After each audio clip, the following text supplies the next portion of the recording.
Does this happen to you? This girl is on fire.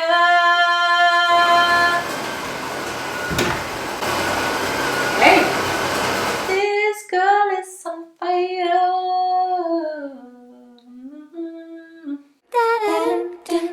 I see so many singers who ends up practicing with this shy voice, and it has several downsides, which leads to the exact opposite of what you want from your practice. So today I'm going to tell you what the downsides of shy singing are and how you can avoid it to get something out of your practice. So the first thing that happens to most people when they start singing shyly is that they'll intuitively put this sort of lid on their voice by trying to sing everything the same but just quieter.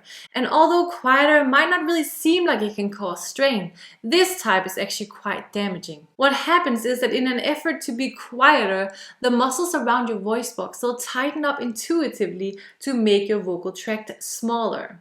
And then what happens here is that the vocal folds, they can't be set in motion by your air when they're tightened. And so the air, it ends up rubbing up against them instead, which creates friction and it makes your vocal folds swell, and then you'll get that vocal strain. You might have experienced this where your voice feels kind of locked up and thin sounding, and you're running out of air and you can't quite sing from low to high without flipping into that thin head voice sound. And if you're really trying to be quiet, each note can feel like this train that won't quite get going and stops before it's supposed to. And actually my husband, he talks about this quite often when he's singing lullabies for our son, and that he's trying to be so quiet that the sound won't get out, and then when it finally does, it comes out in these bursts that he quickly swallows because he feels like they're too loud. Twinkle, twinkle, little star.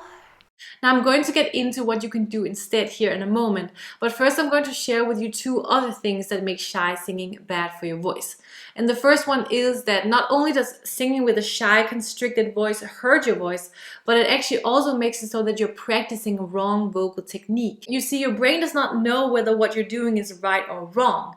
It only knows that the more times you're practicing something, the more relevant it is for you to remember. And so the more times you're practicing with a shy, constricted, closed voice, the more times you're telling your brain that the next time you're singing that phrase, well, then that's the way you should be singing it. This is also why I'm such a big advocate of slowing down the material you're working on until you have it, and then speeding it back up so that you can nail it with your track. Repeating a mistake over and over again will not give you progress. It will just give you more mistakes. And this actually goes right into the last reason of why shy singing is bad for your voice. And that is, if you are practicing and you're hurting your voice and so you're not seeing progress, you're also starting to not accomplish anything. And putting time into practicing without seeing results is very frustrating. And it might actually even start making you doubt if you can even do this. And then you start singing even more shyly. And that is just exactly what we do not want, right? So the next time you start feeling shy and you start singing with a shy voice, do one of these two things instead. Number one, remove the root of what is making you shy. So even though I in general feel pretty good about my voice, I also need the space to just sometimes go all out with my practice and sing my heart out.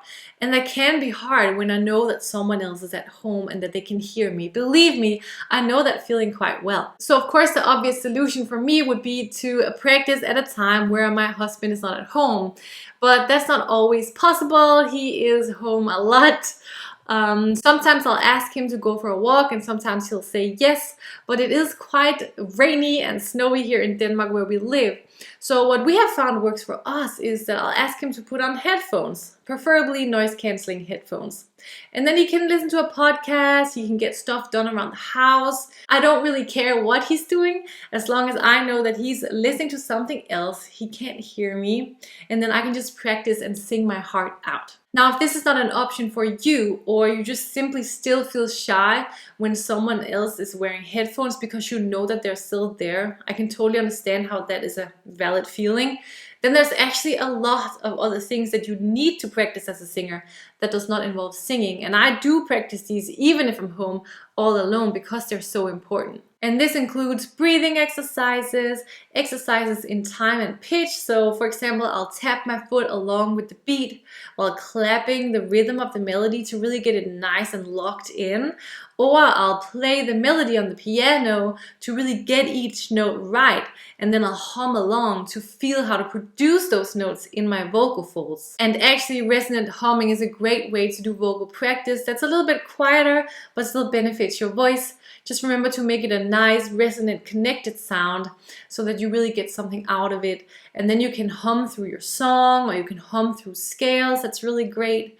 And then just remember the rest of your good vocal technique while you're doing this, right? So just keeping your shoulders down, relaxing in your throat, and supporting with your air. Other things to practice without actually singing. It involves ear training, lyric memorization. It involves studying technique on YouTube like you're doing right now. There's actually a lot of things that you need to practice, and I'd love to hear what you're practicing that doesn't involve singing. So let me know about that in the comments below, and maybe you can inspire someone else. Now, what you will get from practicing like this is actual progress in your singing, which is what we want for you. So next time you feel yourself singing shyly, remember to either remove the root cause of what is making you sing shy, or practice something else that doesn't involve singing but still benefits your voice. Now, if getting the most out of your practice is important to you, then I recommend that your next video is this one right over here, where I talk about getting to your singing results faster. So I'll see you over there, where we're going to continue to geek out on your voice to get the sound that you want.